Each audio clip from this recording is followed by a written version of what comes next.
Welcome to Math Tutorials.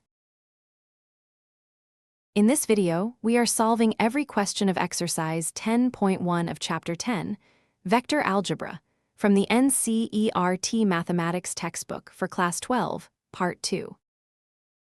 Exercise 10.1 opens vector algebra with 5 foundational questions: drawing a displacement, sorting scalars from vectors, and the language of coinitial, equal, and collinear vectors.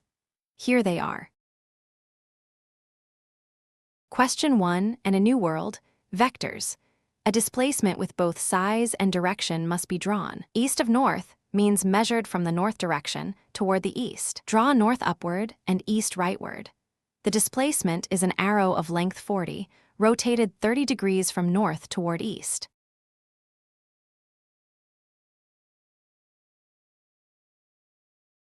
Question 2. 6 physical measures, does each carry a direction? Mass, angle, power, and charge have no direction.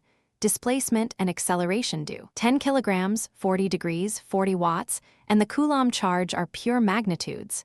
Scalars. 2 meters northwest is a displacement, and 20 meters per second squared here denotes an acceleration. Vectors.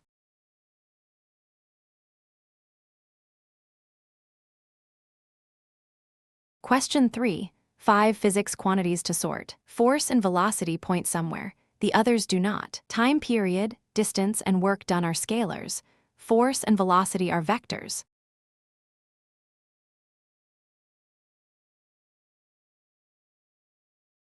Question 4. Reading relationships off a figure.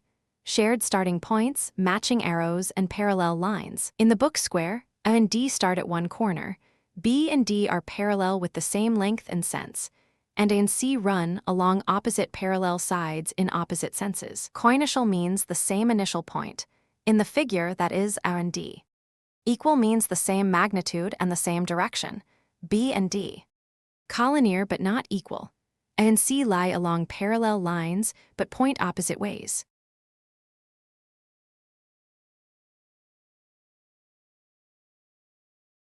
Question 5, the last of the opener.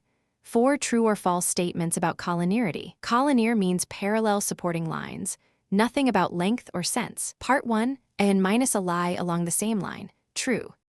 Part 2, collinear says nothing about length. False. Part 3, equal lengths say nothing about direction. False. Part 4, same line and same length can still point opposite ways. False. That completes exercise 10.1. In the next video, we will take up exercise 10.2 on vector components and addition. Thank you for watching. If you found this video helpful, do like it, subscribe to Math Tutorials, and share it with your friends.